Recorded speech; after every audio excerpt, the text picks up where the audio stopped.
the Rise Up See Red podcast, all about the Arizona Cardinals and the NFL, featuring insider and outsider perspectives. Enjoy the best hour of Cardinals talk on the web.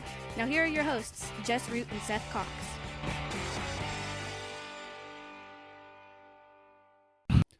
Hello, Arizona Cardinals fans, and welcome to the latest edition of the Rise Up See Red podcast. I'm your host, Jess Root, from CardsWire.com, the USA Today NFL wire site covering the Arizona Cardinals. And with me on this edition of the show is co-host Seth Cox from RevengeOfTheBirds.com, SB Nation's Arizona Cardinals site, and of course also one of the hosts of the original Draft Breakdown podcast, a podcast I will continue to plug, especially for this time of year. We're not talking draft in this edition of the show. We're in episode 410. There's still free agency news to talk about with the Arizona Cardinals because they have not been super active, which makes it a kind of a slow bits and pieces adding, but we do have some stuff. Correct, Seth? What are your takeaways just overall from free agency? Because it feels like it's very slow and calculated thus far. It makes sense, man. I think, you and I talk about it a lot off the air. We text each other a lot about it. This was always going to be a rebuild, and this was always going to be a kind of transition year where you were having to move some pieces and do some things and maybe even sign some guys that normally wouldn't have been on high priority lists. But you got to remember that despite your quarterback only being paid $16 million, which I think is like the fourth highest cap hit on the team this year, you only came in with 35-ish million, 40-ish million in cap space, and you had 32 roster spots to fill. So you're gonna get a lot of these signings where you go, I thought they were trying to improve, and it's like, no, they are, but like that's gonna take maybe not a year of step back, but maybe not a year of great improvement from the names on the roster. It's not saying that they're not going to get better coached, better prepared. This is going to have to be, as it looks right now, a gritty team, right? That they're going to be. It's not going to be like they've got talented players, especially on offense, but defensively, it looks like so far they're going to have to be a very tough, gritty, well-disciplined team to succeed. Right. And so that's where it's at right now. And it's just, it's unfortunate. I think fans, understandably wanted more, but at the same time, you just have to see where they are at for what it is. Like, we can lament and talk about all of the mistakes that were made leading up to this point with the last regime. But the reality is the last regime had a knack for, we'll take care of the cap mess tomorrow. And when Monty Ossenfort was hired, or Steve Keim was allowed to walk away, that was really what started this. Is it meant that the next GM was likely, not positively, but was likely going to have to come in and eat that crap for a year while he figured out the roster, the situation, all of that stuff. And that's kind of where we are. And it's not fun. Trust us, is, because again, at the end of the day, Jess and I are fans first, as much as we, talk and write and stuff. We do that because we're fans and we want to see this team succeed, but we knew this is how it was going to be, right? Like this was going to be an unfortunate rebuilding and retooling year. And so far, like, their splash in free agency was Kaiser White. That's not much of a splash. No, it's not. But that's the thing. There's nothing wrong with how they're doing it or Nope. what they're doing, and It's not very exciting because this is the that's time of year. 100% what it is. Even when fans understand the situation, there is the feeling of missing out because you're seeing this news across the NFL of other teams making moves, doing this, and you're like, but Cardinals do something, and you understand it. Just and as writers we get to write about the team in terms of content. It's far more exciting when they make exciting moves. It moves the needle. Page views hit. More people like when the Cardinals do things that are exciting. Everyone benefits, including us, but we understand why it's doing it. But in this edition of the show, episode 410, we're going to kind of what we've done the last two shows. So what Seth and I did in our last show together, and also what I did on the solo show last weekend. We're going to talk about just type of moves they made. We're going to talk about some new guys that they've re-signed that have come back to the team, what it means for those positions. We're going to look at 3 new signings from outside the organization, what they mean, what they still need to address. And we haven't addressed the DeAndre Hopkins potential trade that still hasn't happened, but kind of feels like it will, and kind of what we think is coming up. So let's start with the re-signings that some of them haven't technically signed. They are agreed to terms that will sign. Since the show I did myself, we have 3 new additions that were announced on Tuesday. Actually announced over the last couple of days. One is the return of quarterback David Blau. He comes back on a 1-year deal. He was originally a restricted free agent. However, it didn't make any sense to offer him a restricted free agent tender. No reason you need to guarantee him $2.7 million. And so he comes back on what is surely to be a minimum deal. They, on Tuesday, agreed to terms with cornerback Antonio Hamilton, so he comes back for a 3rd season. He gets a 1-year deal worth up to $2 million. $1.5 million is fully guaranteed between his salary and his signing bonus of more than $300,000. Basically, assures him a spot on the roster. Basically, that is a piece that is returning, and then Jonathan Ledbetter. Defensive lineman was an exclusive rights free agent. The Cardinals offered him a 1-year tender. If he wants to play in the NFL, he had to sign it. So he signed it, and so he returned. So what does that mean? So let's start with David Blau. What does that mean for the quarterback room? Because you and I have thrown out names out there. Okay, Case Keenum, Teddy Bridgewater, everyone across the local media, the internet, national media, all had eyes on Jacoby Brissett as a potential for to get signed because the connection with, Jonathan Gannon, the connection with Drew Petzing, and everything involved. The fact that, he was drafted by the Patriots when Monty Austinfort was there. It was a perfect match. He's kind of been a bridge quarterback his entire career, but he gets a legitimate starting job or opportunity to start with the Washington Commanders. Teddy Bridgewater, Case Keenum, other guys like that. And so far, nothing. And right now the quarterback was Kyler Murray, going to be out for a while. Colt McCoy, limited this offseason after an offseason procedure. And now David Blau.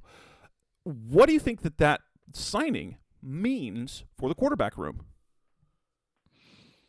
I think it just means that there's 2 things. First is going to be that they feel that they're going to be able to count on Colt McCoy. McCoy's kind of been,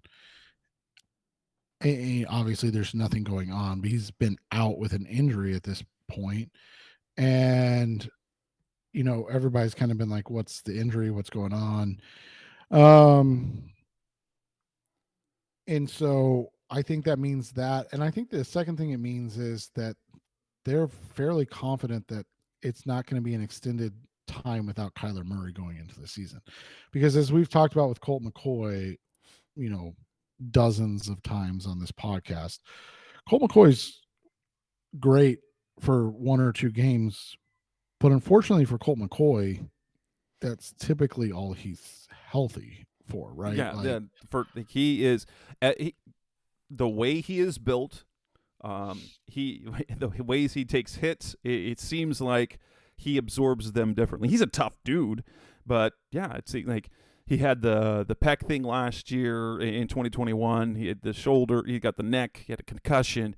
So there's always something, a little something. I mean, he missed 4 games this year of a strained calf muscle from practice.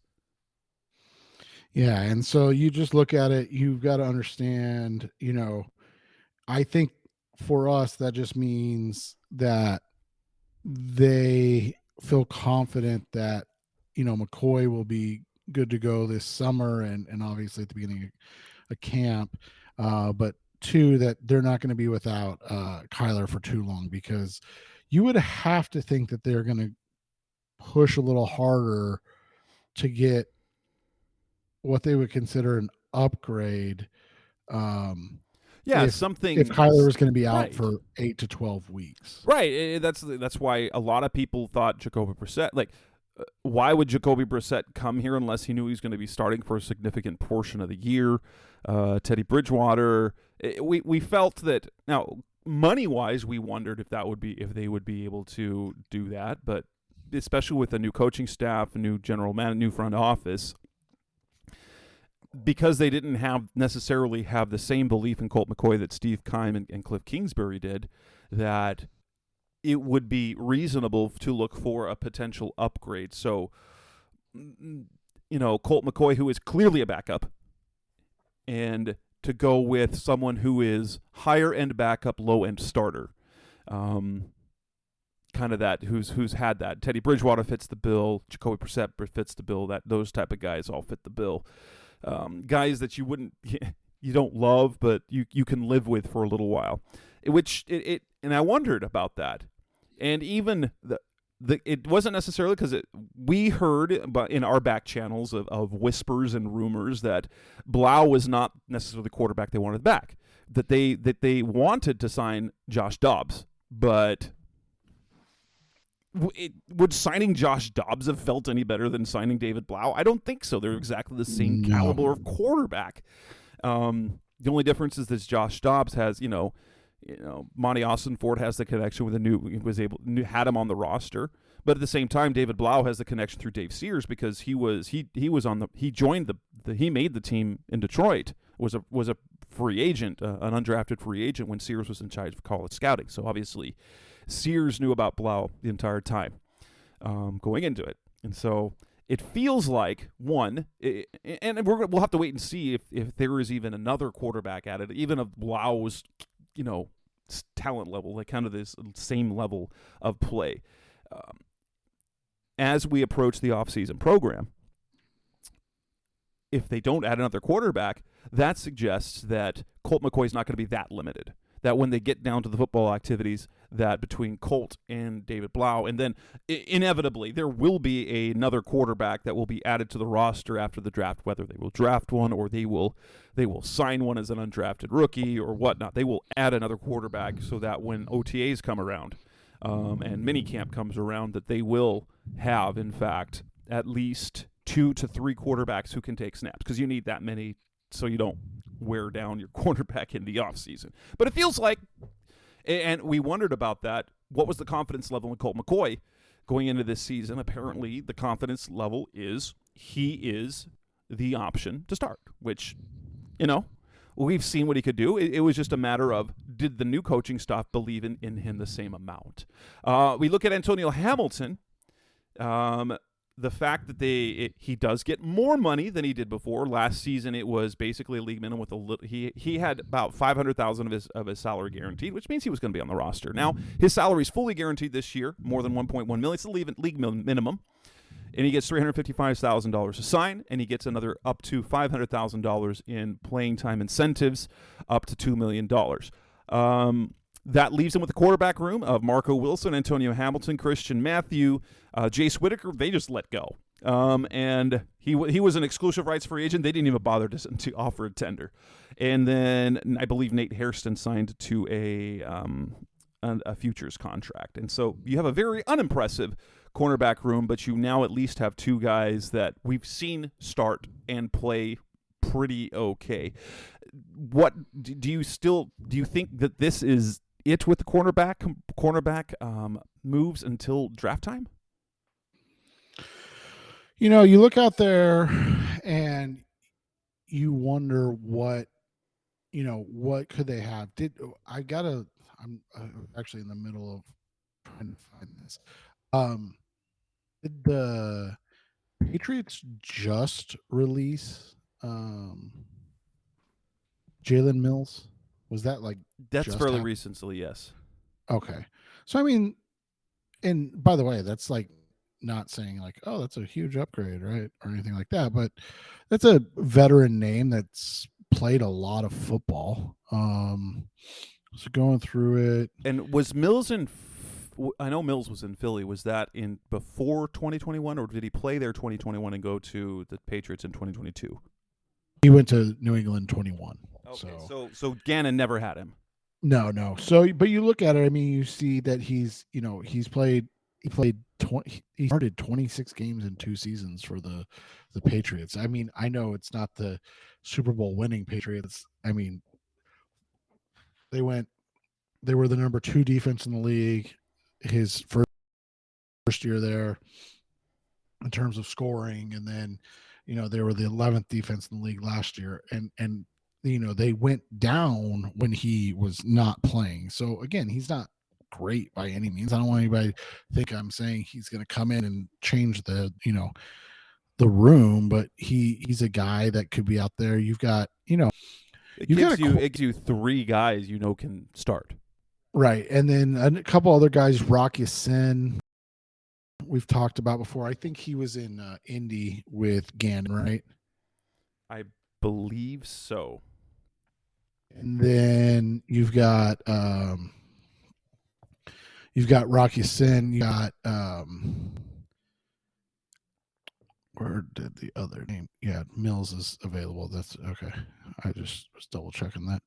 And then you've got where did the other name go that I was just looking at? But yeah, I mean, that's the thing. You've got some veteran guys that have Sean Murphy Bunting's still available, right? It looks like he's going to he was set to sign, I think, either with Indy or Tennessee. Okay, Tennessee, you're right. They just signed him 10 hours ago. Perfect. So yeah, so that's the thing. I mean, you've got guys that are available that have started, not like like when you see we'll talk about it shortly, but when you see like the LJ Collier signing, that's like a Hail Mary, right? Like that's like, hey, if we get anything out of him, fantastic. If not, not a big deal. I mean, like, let me throw a name at you. It's not sexy. Like, what about Eli Apple? I mean, there's some higher end potential there for sure. Right. And so like you've got guys again that have started big games, started a lot of games in the NFL that are available. And so for me, that's like,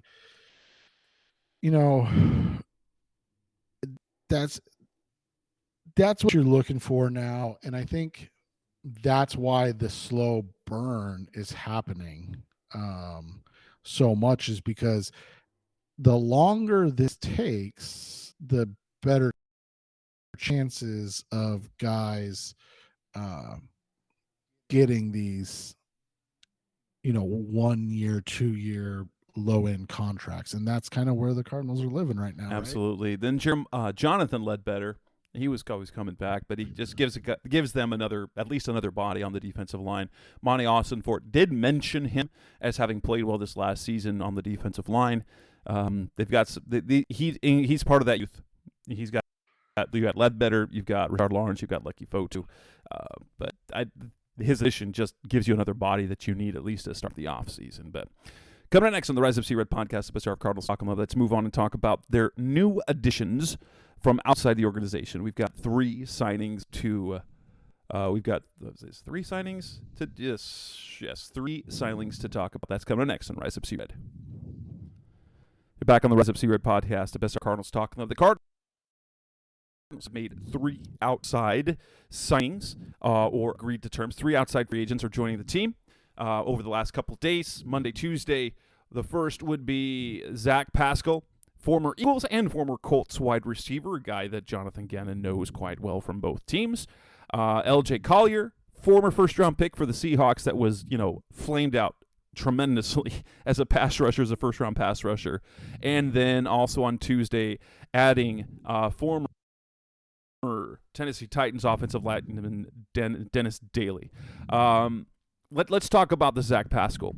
I don't know if his addition means a DeAndre Hopkins trade is coming, but if you have a trio of Marquise Brown, Rondale Moore, and Zach Pascal, or is it Pascal? I'm not sure. Yeah, I think it's Pascal, but I don't know. And if you listen to the original Draft Breakdown podcast, I don't care. So, but at least he gives you something different. He didn't do much. Like, he's a dog on special teams. He does give you some medium. Like last year, only had 15 catches, but with the Colts, he had 2 years over 600 yards. That's medium. That's medium production. Something you'd like to see from a wide receiver 3. I have no problem with the signing, and he's exactly the sort of player that Jonathan Gannon wants on this roster. Yeah, and the thing is, you look at it, he's a guy that is like a wide receiver 4 or 5, but he's a valuable special teams contributor, and he's and this is going to sound dumb, but he's a good run blocker. And so what we've talked about quite a bit is how the Cardinals are going to likely be running the football more.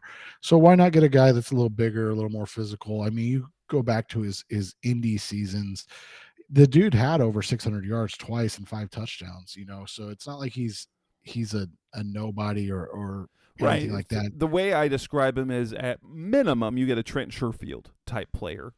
Yeah, just a bigger body portion of that. So you get a Trent Sherfield on the low end, and on the higher end, you get an actual productive wide receiver 3. Right, and that's and he gives the Cardinals something that they lack, and that's size. At wide receivers. I mean, you love Greg Dortch, or you love more. They're undersized guys, so it's not right. But you've got 5'7" Greg Dortch, 5'7" Rondale Moore, 5'9" Marquise Brown. So you've got midgets. They all move extremely well, but I mean, right. And so this is just a different size cat that is able to move. He's able to block well. He's going to give you a little bit different look, and that's what they need at the receiver position. He's not a guy. And who knows? Maybe he breaks out or whatever at age 28, but the reality is he's here because he gives you a high-end special teamer and a high-end blocking wide receiver. The next guy that they brought in was LJ Collier, defensive end. This is an interesting signing because now you're starting to see the report from Jeremy Fallon is they plan on using him across the defensive line. He is a much bigger body than we are used to seeing as a pass rusher because he's 291 pounds, 6'2", 291.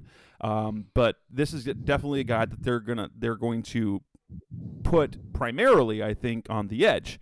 Now, he's a little bit bigger than the edge guys that Gannon used in Philadelphia. Their edge guys were about 260 with Brandon Graham and Josh Sweat. However, you give them an option this way. At least you can look at, okay, right now their starting defensive ends could be Cameron Thomas and now LJ Collier. LJ Collier has done almost nothing in the league. His only 3 sacks came in 2020. That was the only year he was a starter last year. He only managed to play in 8 games. It's as a first-round pick, he was a massive disappointment for the Seahawks. But there is a skill set there, and you throw him. He comes in with really just kind of a Hail Mary type thing. It's a low-risk, high-reward type thing, a player that you hope can do something. Yeah, and when you look at the Collier signing, that's really what the Cardinals are trying to do. They're trying to find guys that were high-end prospects, players, and that, either never developed or never had the opportunity. I mean, let's be honest, the Seahawks haven't exactly been churning out defensive linemen over the last couple of years that they developed. I'm not saying that they haven't had good players, but guys that they developed. You just look at it and it's just one of those situations where you take a shot on a guy on a low salary and see if you can, find a diamond in the rough. They list him at 6'2", 291. There's no way he's that size, right? If you look at photos, he's a big dude. Maybe that maybe that was the issue, that he was trying to play on the edge at that size. But maybe they get him to lean down, and he has the potential to play a little bit inside, or okay. Here's this: between the scouting department, the Austin Fort, the Patriots, and the Lions, maybe they had him playing a different role, and maybe he will be, like when they say all over the defensive line, maybe he will be more of an interior guy. Yeah, and like you said, maybe he plays end and base if he's on the field, and then moves interior as a pass rusher type of thing. Yeah, because but at least, like, even on the interior, you're giving yourself some options other than Ledbetter and Fotu and Lawrence. Well, now you got Kevin Strong, but it's a bunch of so far their defensive line that they have, the interior. You've got the promise. You've got a little bit of promise with Cam Thomas. I don't know what they're going to do with Myjai Sanders this year. Like, what do they do with him? But with the rest of the defensive line right now is just guys. Guys. And with Collier with honestly, the highest end ceiling except maybe Cam Thomas, just depending on how that goes. Then the other addition was Dennis Daly. Titans fans were not sad to see him go. Dennis Daly started 15 games at left tackle last season, was really kind of not great. Gave up 12 sacks, according to Pro Football Focus, which I think led the league. Here's the thing: Cardinals fans shouldn't get too upset about this signing, because they technically already have their starting tackles in DJ Humphries and Kelvin Beachum, and even at that, you could even throw Josh Jones in there. Dennis Daly just gives you he wasn't supposed to be a starter last year, for one. Let's remind, he wasn't supposed to, but he's a solid low end starter who you can have on your bench, who can play tackle and guard. And if you have guys on your bench who you can count on to be at least a low end starter, instead of, you could say he was terrible. Maybe he was terrible as a left tackle, but he was also a part-time starter at guard for the Panthers when he first came into the league. I'm not upset about this. The only thing for me that's interesting about this signing, because if you bring him in intending for him to be like your backup swing tackle, that tells me something about Josh Jones. That maybe he is going to be they do project him to play left guard, and that little insight that Justin Pugh had might have come with a little bit of inside information. And if you've got Josh Jones as your starter, left guard, you've got Kelvin Beachum and DJ Humphries as your two tackle starters. And then you've got Dennis Daly, who could come off the bench. He's a versatile backup. As long as you don't have to count on him to start the entire season, that would be disappointing. That would just be disappointing. And maybe, honestly, maybe he would be an okay right tackle, and he was playing left tackle because, Taylor Lewan went down. Yeah, man, and people just get upset and want to overreact or fly off the handle to every signing. The Daily signing just is a veteran signing that gives them some insurance at positions, because you go into the offseason again something, or go into the draft, something you and I talked about off the air, and you've got on paper probably DJ Humphries at left tackle, Josh Jones at left guard. I'll let you pronounce the center's name. Yelda Froholt. Yeah, Yelda Froholt at center, Will Hernandez at right guard, and Kelvin Beachum at right tackle. And so one of the things that you and I have discussed that we've lamented in the past is how, the Cardinals typically bring in a guy like Daly to start over 6-round rookies that they brought in, and then those 6-round rookies and go, being roster guys at other places. Sometimes they catch on or they don't, whatever.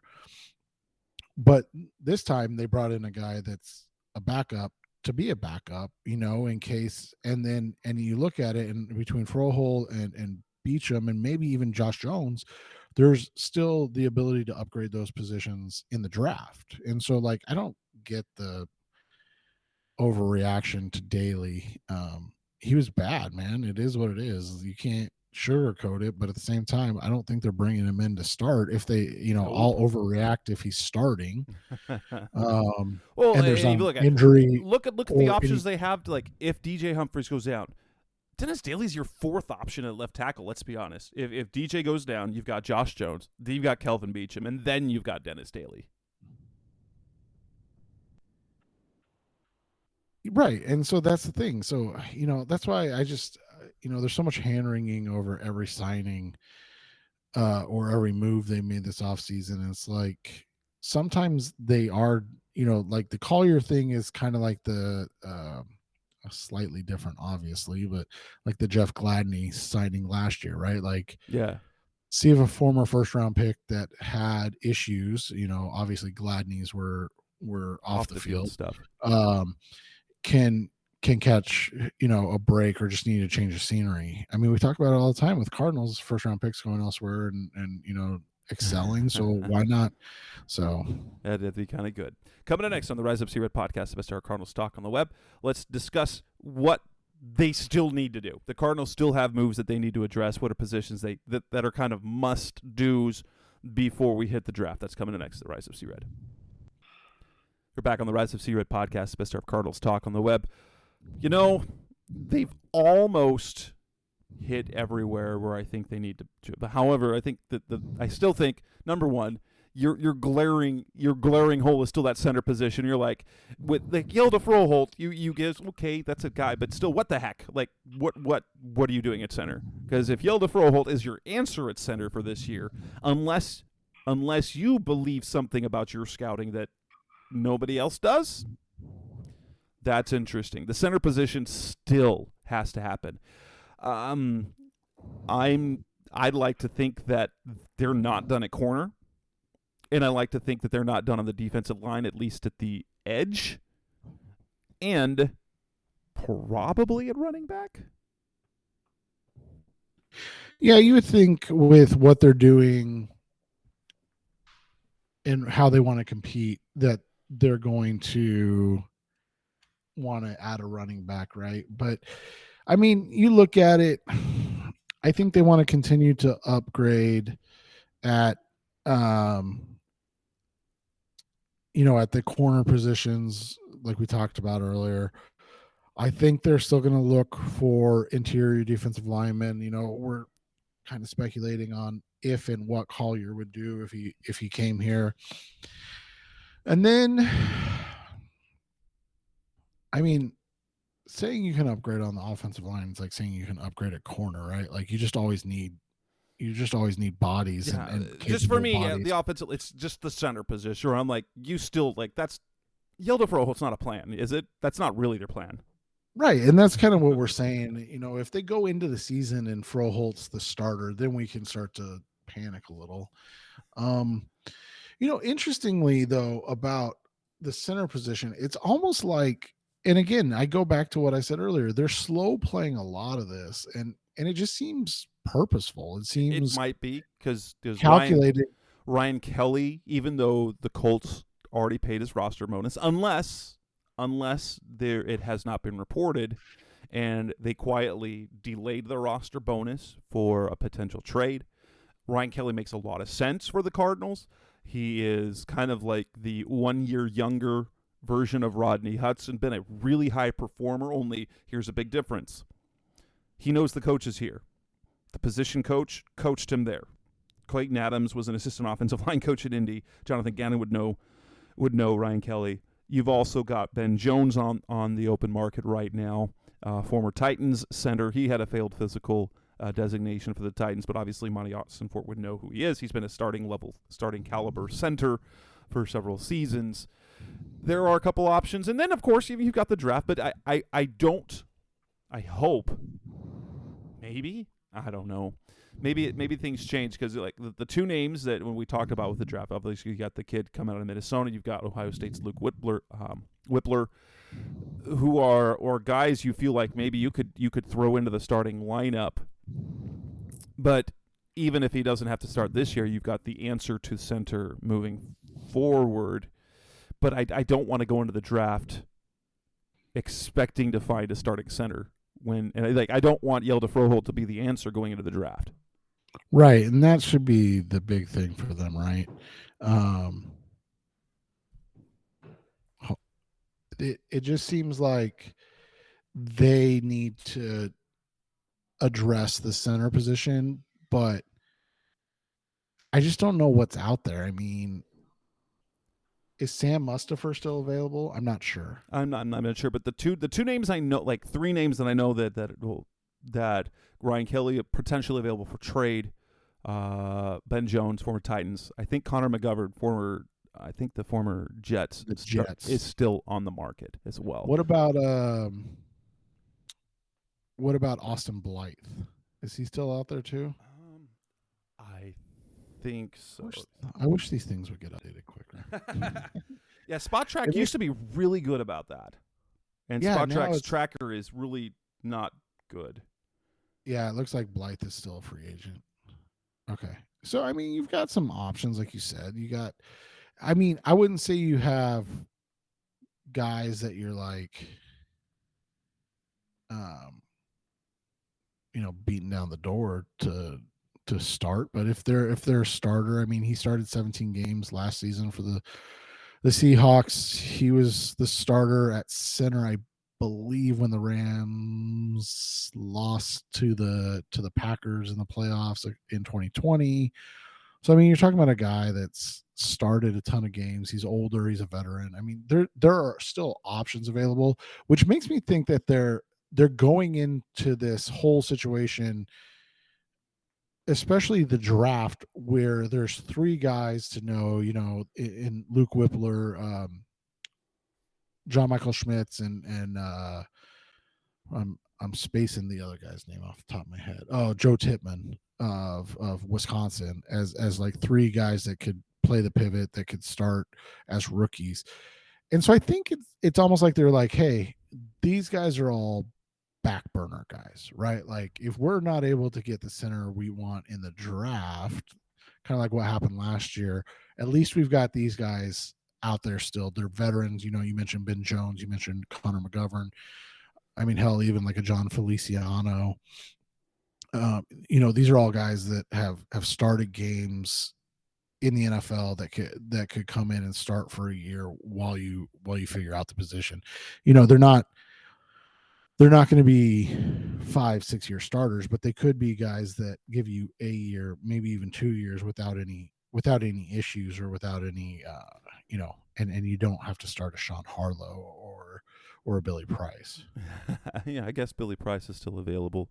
Let's kind of go position by. Do you think they have any moves left at quarterback before the draft? Quarterback? No, I don't think so. Running back. So. Do you think they'll sit tight till the draft and then either draft a guy or get a guy after the draft who's been around? Yeah, and again, I apologize if these guys have been signed. We're just kind of going off of what's available, and they're not getting updated as quickly as they used to, which is kind of odd, right?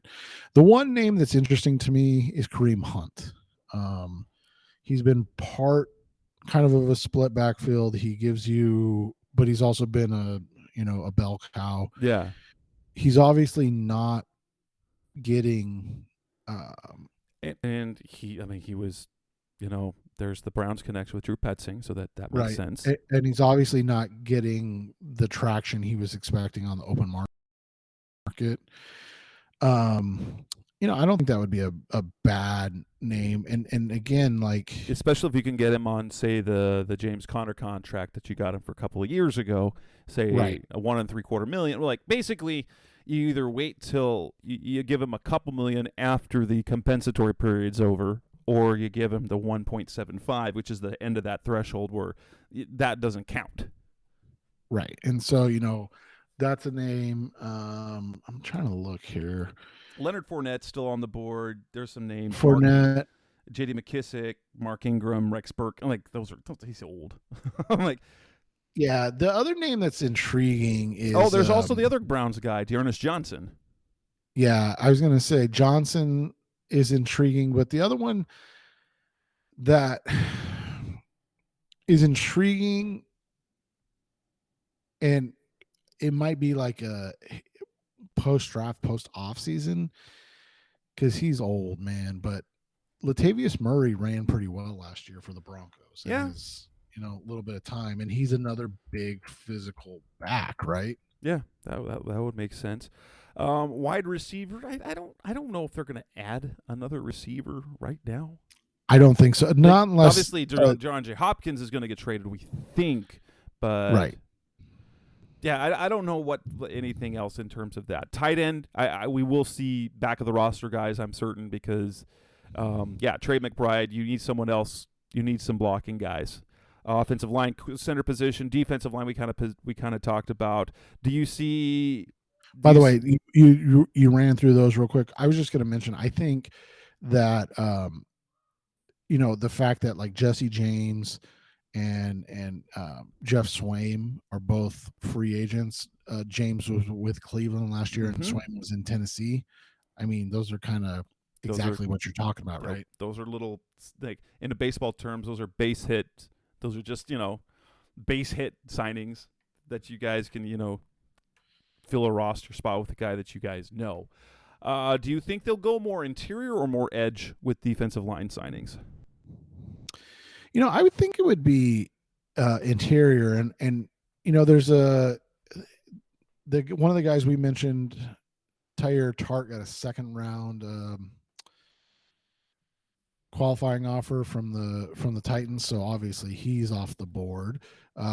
Philadelphia, the only guys left are Linval Joseph and Ndamukong Suh, and I'm going to. And Sue's only going to go. He's going to sign late with a team that's competing. Right. I was going to say only a team that's competing. So you look at it now. I don't know anybody that.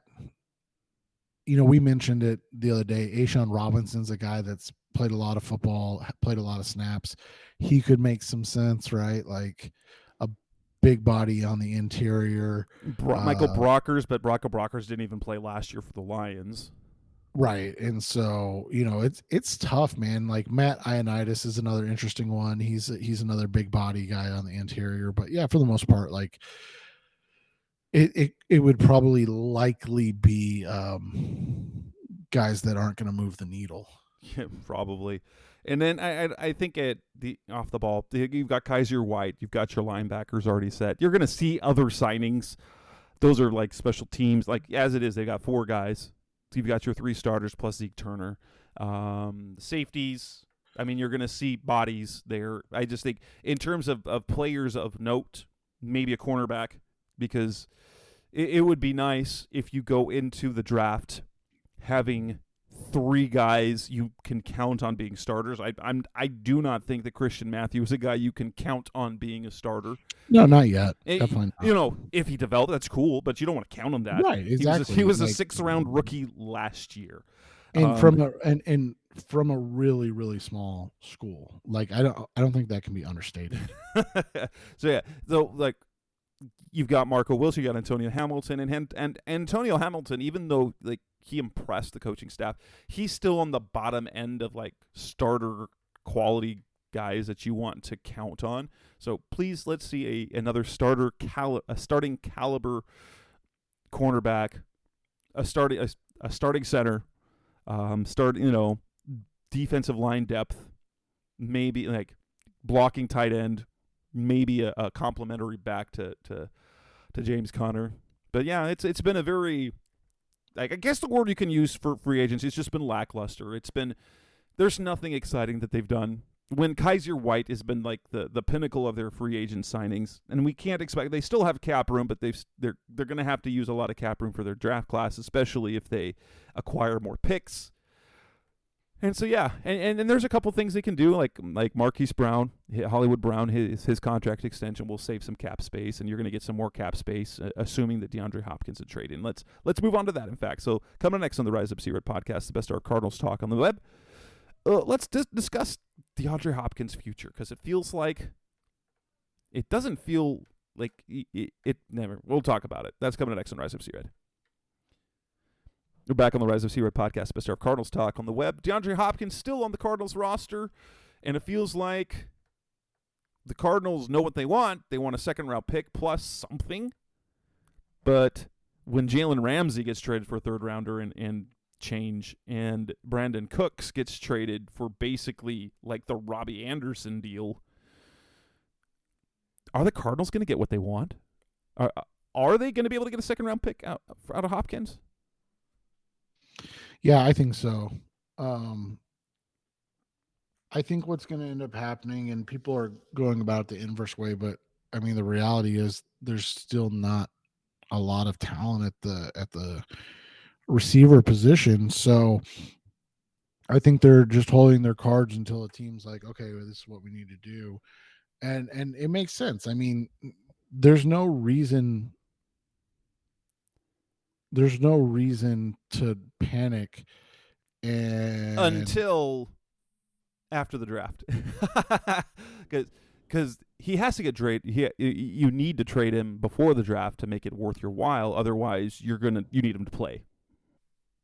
And that's the biggest thing, is like you're gonna want to make sure you get adequate compensation for a guy that's still, a top 10 to 12 receiver in the NFL. And so if that's going to happen, then, you gotta make sure that you're not the one that blinks first. The team that probably at this point makes the most sense, right? Wouldn't it be the Chiefs? Yeah, it feels like 63 is going to be coming this way eventually, and that would make all the sense in the world. I mean, they lost Juju Smith-Schuster. They don't have Tyreek. They need they put together a championship team without a high-end number one receiver. But are they really ready to turn over all the receiver targets to Marcus Valdes-Scantling? Right, and Sky Moore. DeAndre Hopkins makes all the sense there. But yeah, the Chiefs make a lot of sense, and that's not the premium day two pick. Whether they can get straight up the second round, or if they can get something else out of the Chiefs for him that sort of makes sense. Do you think that the Ravens could come into play there? I don't think the Ravens are anything you can do or say until they figure out what's going on with Lamar Jackson. Like, either way, I Obviously think they have to have something in mind with Lamar before this, they could make a move for a guy like DeAndre. And the latest rumors, and we're not, Ravens guys, so we just hear what we read or know what we read, but the latest rumors are that Lamar's done with the Ravens. So I just don't see how they make that move unless that's the move to show Lamar, hey, we're committed to you. We got you big time receiver. You could use it, and then we're not just going to run you into the ground. I don't know. Cowboys seem to be out because they went there. They got perhaps a better complement for CeeDee Lamb in Brandon Cooks for less draft compensation. He still owed a lot of money. Any other teams with the Patriots make sense? I mean, I think here locally the Patriots have been brought up a lot, but I don't know if they're really in play.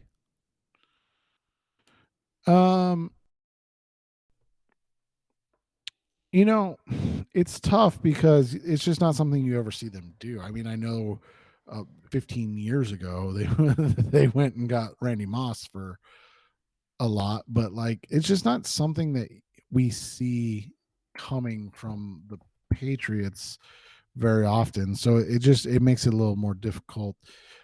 I'm looking at it. They have 46 and then they have 76. So like, would they be willing to do 46? If not, like, is 76 enough? Or like, would it have to be 76 this year and a third next year? Like, it really just feels at this point that it's going to be the Chiefs in 63, and that's going to kind of get everything done.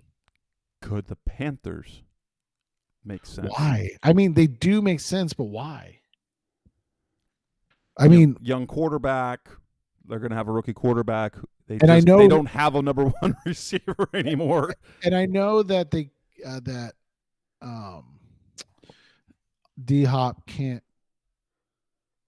or he lost his no trade and everything, but it really feels like that would be going from one mess to another, right? Like that he would just be a complete issue. I don't know about that, because they're aside from they're an ascending team. You've got Frank Reich there. Sean Jefferson is the receivers coach there. He was the receivers coach here. Adrian Wilson's in the front office there. You'll have a young quarterback coming in, and whoever that is, whether it's C.J. Stroud or Bryce Young, and so maybe it's you give him the opportunity to kind of do what the Jaguars did, right? And he could be a big part of that. And I, at least in this sense, it would allow him. You definitely know that he would get used, and he would be able to put up numbers. It's also close to home. I mean, in terms of the competitiveness, I don't know if it's a great fit, but I think there's a fit there for a lot of things. Yeah, I just don't think that would be what he's happy with. But you never know. I mean, guys are weird, right? And for him, it might be the fact that he gets a ton of touches now. He's the guy. So because after the last couple of years, he's probably not on schedule for his career goals. No, and you look at it. I'm trying to find the quote where it was. Sorry. You look at it. There's not a lot of teams outside of maybe the Chiefs that are contenders that are willing to or looking to move up for him. So it'll be interesting to see what they're if they're really going or contenders are going to pony up to get a guy like that. Because the other interesting thing is, and I know it's a different situation, but like, isn't it weird that there's really no movement on Odell Beckham Jr. either? That too. No, that there's who knows. There's some talk. I mean, there's the talk of what his contract demands are, even though he said that the report is that there are no contract demands. But probably with the time off and kind of he has been a little bit of a headache sometimes where he's been, that he's also not content with league minimum, that he's better than that. Right. And so that'll be what's interesting to kind of see where all this falls, like, because I think and Josina Anderson, I think, just tweeted it out or did earlier today. There is a large group of agents right now that are not exactly enthralled with how free agency is going. No, there is the talk of collusion, kind of. Yeah, this has been a very odd free agency period so far. Let me throw something out here with this came from where I don't know where it came from, but Benjamin Albright, who Seth knows, is a sometimes guest on the PHNX Cardinals podcast. Teams that are told are interested with the so there's interest and they have the picks to be able to pull it off. Patriots, Giants, Titans, and Falcons. Yeah, that's the quote I was looking for, and I could not find it anywhere. So I'm glad you. Okay, so let's go through these. Patriots, we went through. Titans, they have 11, 41, and 72. again, the closer that creeps up to 41, the 40s, it feels like it's a little further fetched. 72, I mean, 63 versus 72. Giants have 25, 57, and 89. 57 kind of makes sense. Yeah, they could make a lot of sense because, they just invested heavily in their quarterback. They franchise tag Saquon Barkley, and they really have nothing at wide receiver. And Hopkins would help there. And like his contract, he's got $19 million to do this year. He said he'd work around things, and that doesn't mean he's going to take a pay cut. But with that $19 million cap hit that some team's going to take, that's easily reduced. You pay him, $10 million up front in a restructure bonus. His cap hit goes down to 14 this year, and then his cap hit next year goes up to 19. And so you can work with that. You can sign him to an extension, guarantee a little more money. Yeah, the Giants make a lot of sense, even though this is the first I've heard the Giants even considered. I mean, I've heard their name brought up, but I didn't really, I'm going to be honest, I didn't really take it seriously. And then the Falcons have 44 and 75. Again, I think when you get into the 40s, it's a little high. So, and then it's 75. So like, are you going to get 2/3? So that's what I would look at. I mean, again, I still go back to, I just feel like 63 is kind of the sweet spot. I guess we should look at the second round.